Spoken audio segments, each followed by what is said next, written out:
I wish I could tell you I'm the good guy in this story. Am not. I have a husband who trusts me, a life most people would fight to keep, and I keep breaking it piece by piece. Every door I open feels like a dare I can't turn down. Strangers' eyes follow me, and I follow back, knowing exactly where it leads. I swear I love him while I'm slipping out the door, while I'm erasing texts I shouldn't have sent, while I'm inventing new excuses. I don't even understand what I'm chasing anymore. The rush, the escape, the chance to ruin the one thing that ever felt real. Tonight the lies finally caught up with me. One look at his face and I knew he'd found everything. This isn't a story about redemption. It's about watching a man burn down his own house and calling it love, until there's nothing left to save. I woke to a ceiling I didn't recognize and a breath that wasted my husband's on my shoulder. For 3 seconds I pretended it was our bedroom. It wasn't. New paint, cheap cologne, a laugh behind me. Morning, he said, palm hovering on my ribs. I sat up. My shirt lay on the floor, my ring flashed like a small siren. What time is it? Too early for Sunday, he said.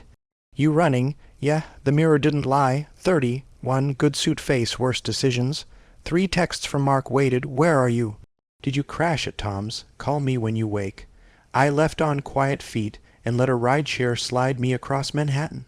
At our building door I saw 2 men layered in the glass, the one who belonged to Mark, and the one who never stopped chasing a Julie that refused to end.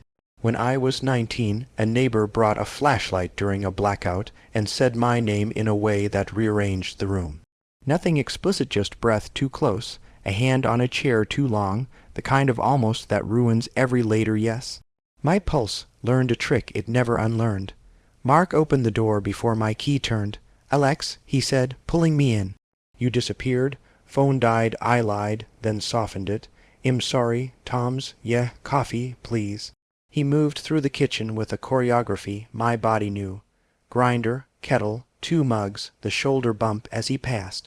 You okay? He asked, covering my hand. Just tired. You disappear into your head, he said. Sometimes I lose you there. I know. I squeezed back. I want to be here today. We did Sunday like professionals. Laundry, calendar, emails pretending to be boundaries. I kept searching for exit Saran's Carlson-y door that would let me dodge his eyes. At noon the sink coughed and spit brown. We should call someone, Mark said. I'll do it, I answered too quickly. The plumber's number lived on a magnet. After 4, the dispatcher said. Mark kissed my head, grateful. I went for a run I didn't need, legs chewing pavement while my mind rewound a stairwell from 19 and last night's elevator breath. Back home, Mark was on a donor call. Under the shower I wondered if this was a habit I detrained until it felt like fate. The water couldn't touch the part of me that still listened for footsteps that weren't ours. At 4:15, the bell. You'll get it, I called. A man with forearms that lifted real things stood there, stitched name on his shirt. Kitchen sink, yeah, this way. He crouched, listened, tapped the pipe. Trap's old, air in the line. It does this, I said. Then it stops, then it starts again. He grinned at the faucet. Well, make it behave. While he worked, his sleeve brushed my knee. My chest lit with a familiar electricity.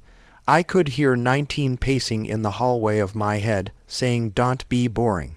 The apartment felt 3 sizes too small. Want me to check the bathroom line? He asked when the kitchen finally ran clear. That'd be great, my mouth said before my marriage could veto it. In the bathroom the air turned warmer. He leaned and his shirt smelled like sun and metal. His hand steadied on the vanity, close enough that heat reached through my t-shirt. My heartbeat answered like a fire alarm. Everything okay? Mark called. We froze. All good, I yelled, too bright. The plumber tightened one last connection. You're fine, he said. Call if it acts up. We walked to the door. Our fingers didn't touch. He tipped his cap, the door clicked shut. Mark emerged smiling. You saved dinner, he said, meaning the sink, the schedule, the small boat we rowed. I tried, I said, the truest thing I had. He wrapped his arms around me from behind, chin on my shoulder. Hold still, he whispered. Be here. I let his warmth seep through my shirt until the panic quieted. For 1 minute I believed I could choose this and only this, that I could lock every door I kept glancing at. Then a neighbor's door down the hall opened, hinges complaining. My pulse answered like it recognized the footsteps. I told myself it was nothing. After pasta and a dumb movie, Mark fell asleep on the couch with his hand on my thigh, wedding band catching to light. I studied his fingers and thought about the hands that had learned me, a neighbor's on a blackout night, a stranger's in an elevator, a workman's steady on chrome. I carried him to bed. He murmured my name like a soft password. In the dark, the ceiling looked almost like the one I'd woken under that morning. Almost, I put my phone face down on the nightstand. It buzzed once with a number I didn't save. I didn't look. Tomorrow, I'd delete every contact that made me forget the sound of my own door. I'd stop watching every hallway like it might hand me 19. I fit my knees behind his. He exhaled that content sound only trust can make. I closed my eyes and promised the quiet I would behave. Somewhere downstairs, a door opened for someone else, and the building made that small, amused sound old buildings make when they recognize a pattern. My heart, unhelpful as ever, lifted its head and listened. I wasn't proud of the man I'd been that morning. Promises save people at midnight, and promises were exactly what I kept forgetting how to keep. I fell asleep cataloging the exits in our own home. Rain started, tapping the window like a friend who knew which nights to visit, truly. My last thought was the worst. If the house ever told the truth out loud, would I try to shut it? Youper finally opened the door and let the storm in. The client wanted FaceTime, which meant smiling through wine and promising the moon in bullet points. Mark packed my garment bag like he was sending a soldier to a gentle war. He kissed me once, steady. 2 nights, he said, be boring. I'll call when I land, I promised, already negotiating with the part of me that never keeps easy vows. On the plane I stared at a safety card like it could teach me how to live. The guy beside me gripped the armrest during takeoff, laughed at himself, and our sleeves whispered. I kept my eyes on clouds that looked like clean paper I would immediately ruin. The hotel was beige in the exact way all confessions are. I called Mark, made it. How's the room? Functional. Text me your schedule, he said. I like knowing where you are. I will, I said, and didn't. Dinner bloomed into a second dinner disguised as a drink. Luca, our new account manager, late 20s, soft voice. Kind ice leaned in to describe the client's quirks. His breath touched my ear, my chest gave its traitor's answer. You always watch the door, he said later, in the hotel bar where a pianist kept playing songs that almost remembered their words. Occupational hazard, I said. Which door tonight? All of them. He nodded like he understood the sickness without needing the chart. Elevator ride, polished mirror, floor numbers lighting up like chances. He stepped off on 12 and paused. Good night, Alex. Night, I said, letting the doors close between my better and worse angels. Back in my room, I told myself a boring story and tried to believe it. I scrolled Mark's photos until the ache softened. His face creased with a smile, his feet on our ugly couch, the window light that makes our kitchen gentle. I typed deleted, typed again, miss you, I sent it. He replied with a heart and a selfie holding half a pizza. Home looked like a promise anyone could keep. Morning, coffee that tasted like cardboard, a conference room that smelled like dry. Race ghosts. Slides, questions, more slides. Luca took notes and didn't look at me. Want grows when it can't find air. At lunch, the client chose a place with small tables and napkins that thought they were important. Luca's knee found mine under the tablecloth. It could have been an accident. It wasn't. My body did the math faster than my conscience. I walked a block alone in wind that tried to argue me back to sanity. I called Mark. Tell me something good, I said. Donor doubled their pledge, he said, and I finally got the shelter dog to sit. I smiled into the air.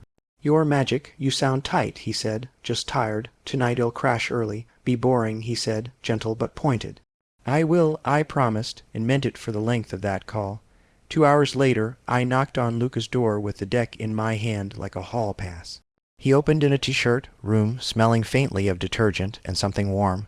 We worked, we really did, tightened phrasing, murdered buzzwords, moved a graph until it behaved.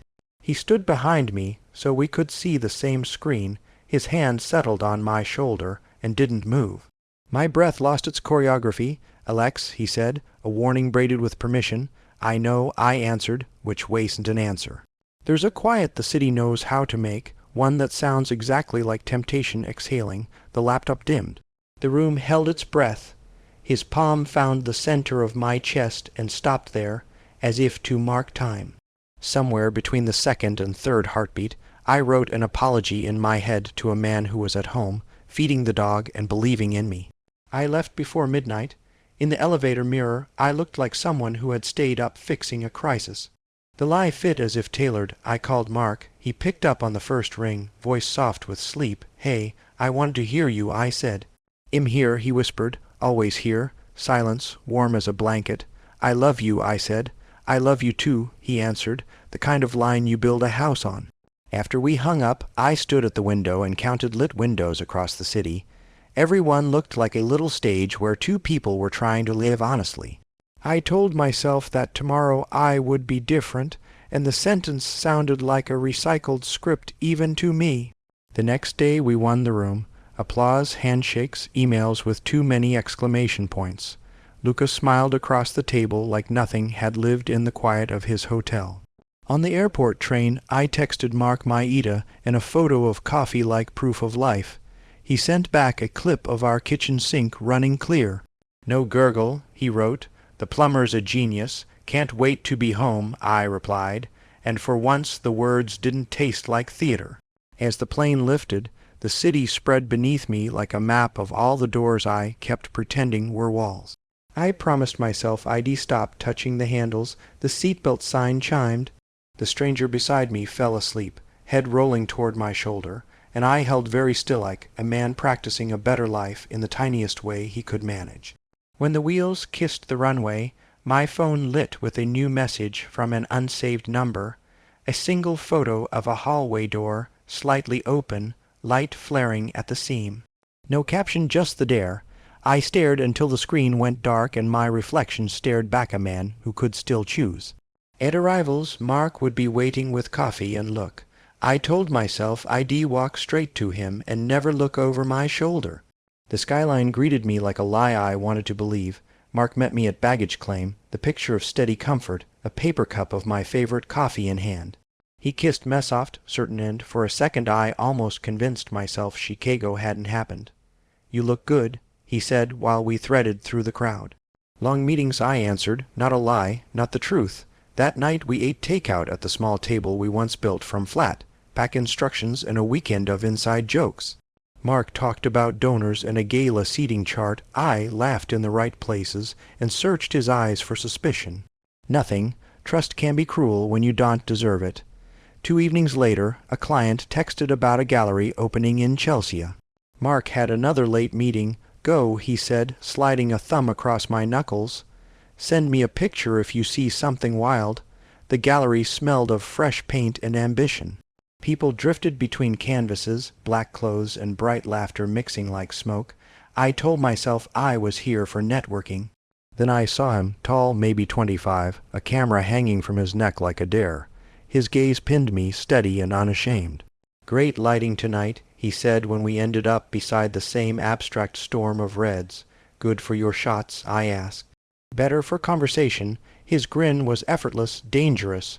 We walked through rooms of color and echo, our talk skimming everything: film grain, bad coffee, the best rooftops in the city.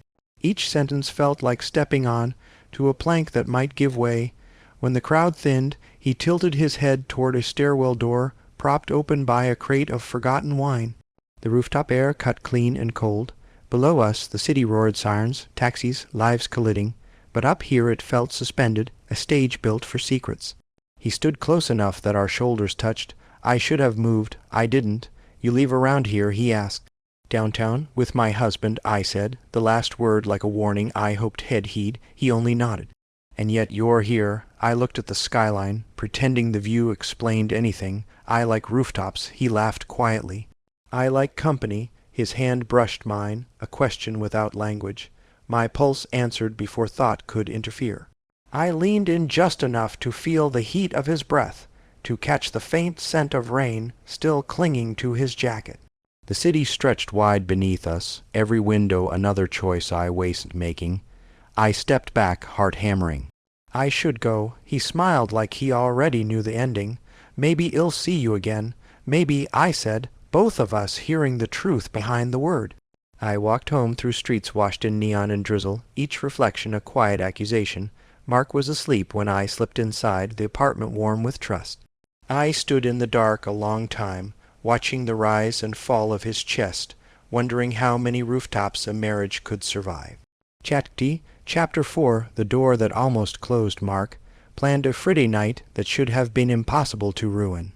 He cooked Kedriel cooking, not just pasta, and a gyrosmery chicken that filled the apartment with a warmth I didn't deserve. Had lit candles, the soft kind we saved for anniversaries, and wore the navy shirt I once said made his eyes look dangerous. "You've been running non-stop," he said, pulling me into a hug that felt like a homecoming. "Tonight we just stay here, no phones, no noise." I kissed him and almost let that be enough. Almost, while he plated dinner, my phone buzzed in my pocket, an unsaved number from the gallery kid. "Rooftop again, midnight." The text burned like a match I pretended not to see. Mark poured wine, eyes bright. "I missed this," he said, "just us." I smiled, nodding, while my pulse drummed a different song. Every detail I's laugh, the way he refilled my glass before I asked, was a reminder of how completely he loved me. And still a part of me kept searching for the next door. After dinner he put on a record we'd found at a street fair, old jazz that cracked in all the right places.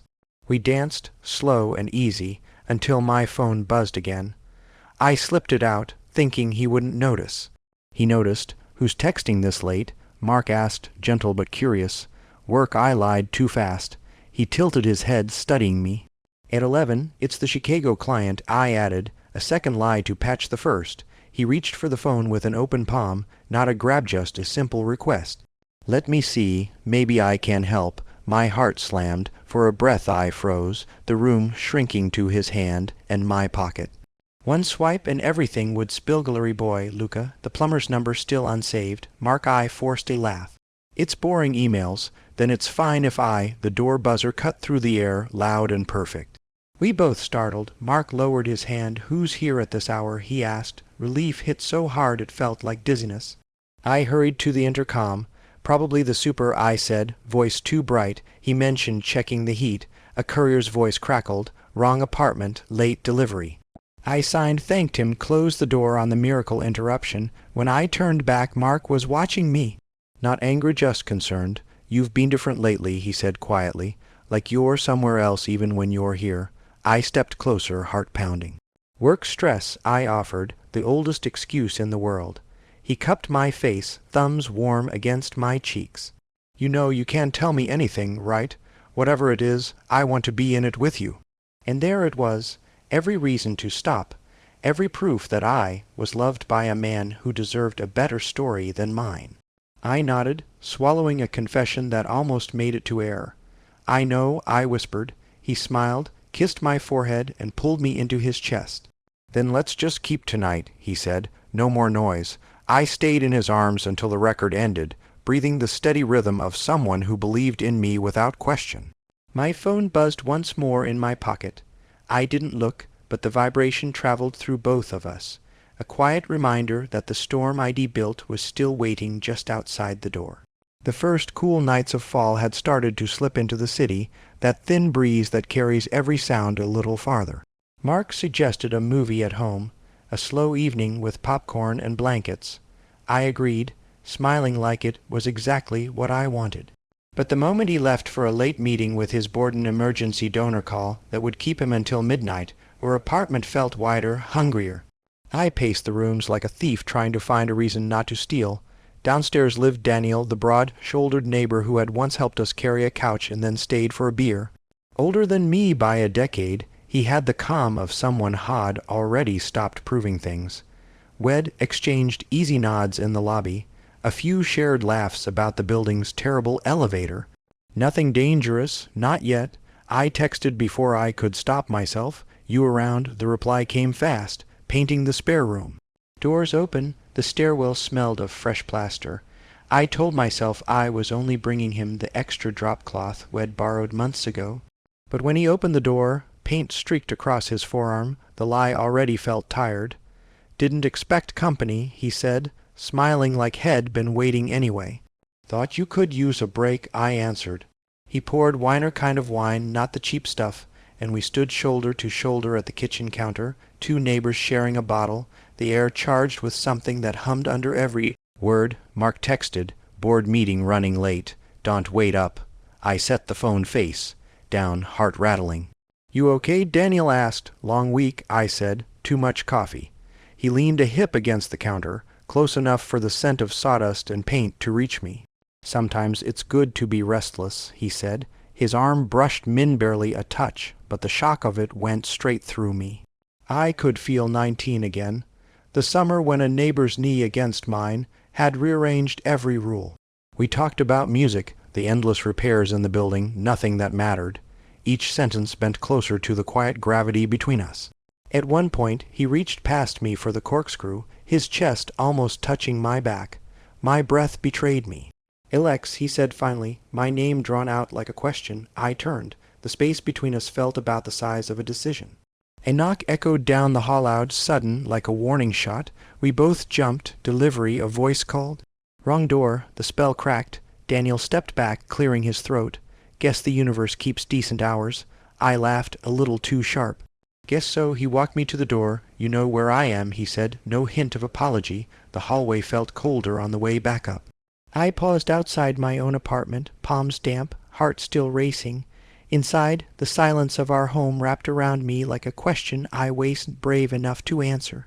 Mark came in an hour later, shoulders tired but eyes bright. Hey, he said, dropping his bag. Sorry it ran long. I forced a smile. No problem. He stepped close, kissed me softly, the kind of kiss that forgives without knowing why. I kept thinking about you, he said. Boardroom was a mess, but the idea of coming home to youth, that's what got me through. Guilt landed heavy, almost physical. I wanted to confess everything, to tell him about the rooftop boy, the hotel hallway, the kitchen counter downstairs. The words climbed my throat and died there. Instead I asked, hungry. He grinned, starving, but mostly for this. He wrapped his arms around me, resting his chin on my shoulder. The gesture so simple, and sure it nearly broke me.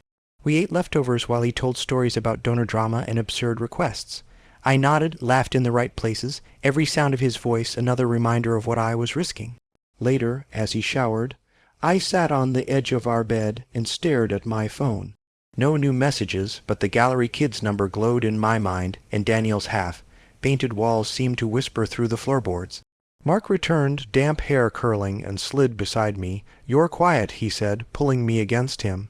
Everything okay? I rested my head on his chest, hearing the heartbeat that had been mine to protect.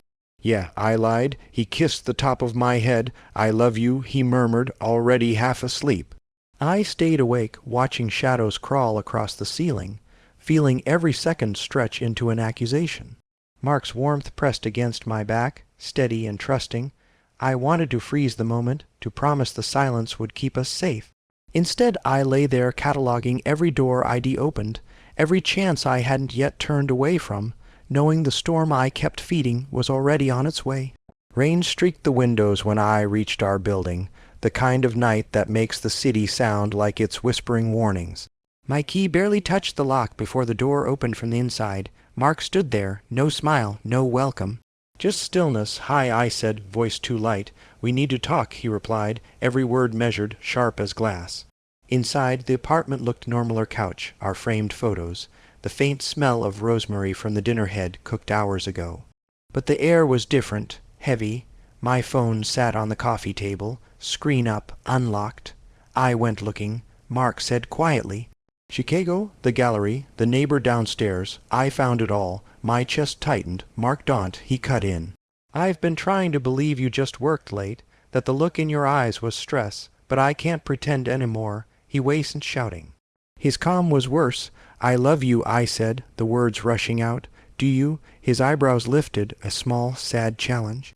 Because you keep loving everyone else too. I stepped closer. It's not about them. It's something broken in me. He shook his head. You don't get to hide behind broken. You chose this. Over and over. Rain drummed harder. The sound filled the silence between us until it felt like a verdict. I don't want to lose you, I whispered. Mark's jaw tightened. You already did. He turned away, pacing to the window. Do you know how many nights I waited for the key in the door? How many times I told myself the world just kept you late? He faced me again, eyes bright with hurt. I built a life around us. You built a maze to escape it. guilt sliced through every memory, Sunday mornings, quiet laughs, his steady hand in a crowd. "I'm sorry," I said, the apology too small to matter. "Sorry doesn't put us back," he said, "and it doesn't stop you from doing it again." The room pulsed with the storm outside. Lightning flashed, and for a heartbeat we were just two silhouettes, strangers who used to share a bed. Mark rubbed his temples, voice softer now. "I need space. I don't know if I can stay." "Please," I said, stepping forward, but he held up a hand. "Don't, not tonight." He disappeared into the bedroom, the door clicking shut like the final note of a song. I stayed where I was, trying to breathe past the weight of everything unsaid. The smell of cold rain mixed with rosemary, a reminder of the dinner Head made for us before the truth arrived. The photo of us in Provincetown hung slightly crooked, the way it always had, and for the first time I wanted to fix it some pointless proof that something could still be straightened. My mind replayed every moment. I'd chosen the thrill of a stranger over the quiet certainty of Mark's hand. The hotel hallway, the rooftop, Daniel's kitchen, each scene lined up like evidence at a trial I'd already lost. I thought about how Mark always remembered the smallest things, how I take my coffee, the song I hum when I'm anxious, the way I like the window cracked even in winter. He had offered me a home built on details, and I'd treated it like a room to rent by the hour. The storm outside grew louder, rain hammering the glass like a second heartbeat. I tried to imagine tomorrow, waking to an empty bedroom, Mark's side of the bed cold, the space smelling only of absence.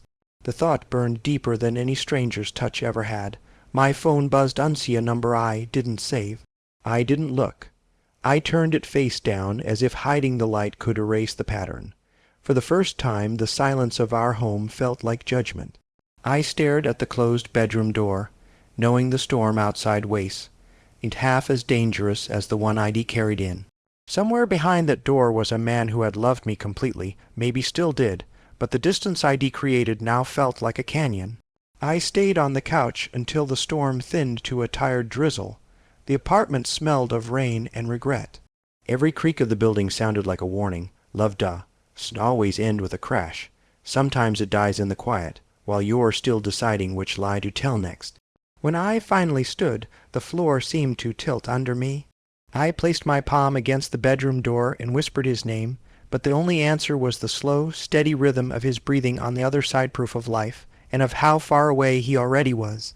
Chapter 7, the morning after the storm dawn, slid in pale and uninvited, a thin stripe of light cutting across the living room. I hadn't slept. The couch smelled of rain and cold coffee, the night's arguments still hanging in the air like static. From the bedroom came the soft, even rhythm of Mark's breathing. For hours I'd listened, waiting for some signal door opening. A suitcase zipper that would tell me the decision was made. None came. I walked to the window. The city looked scrubbed and raw after the storm, streets shining like a warning. My reflection stared back, eyes shadowed, hair a mess, a man who had run out of excuses. I wanted to knock on the bedroom door, to fall beside him and beg for something impossible. A rewind, a version of us untouched by my hunger for strangers. But the weight of what I'd done pressed harder than any words I could find. Mark stirred. The door creaked open. He stepped out barefoot, wearing the t-shirt he'd fallen asleep in, eyes unreadable. "Morning," I said, voice rough. He nodded, gaze sweeping the room with untouched wine glasses. The phone turned face. Down, the crooked photo we'd never straightened. "I don't know where we go from here," he said quietly, "but I'm still here, for now." The words hit harder than any goodbye. A fragile mercy, a warning, I swallowed. "I want to fight for us," I said. "I don't know how, but I will." Mark looked at me for a long moment, then walked past to the kitchen. The smell of fresh coffee began to rise, warm and ordinary, like a heartbeat that refused to stop. I stayed by the window, watching the city wake, knowing the next move was Min, in that it would matter more than every reckless night that had brought us to this edge.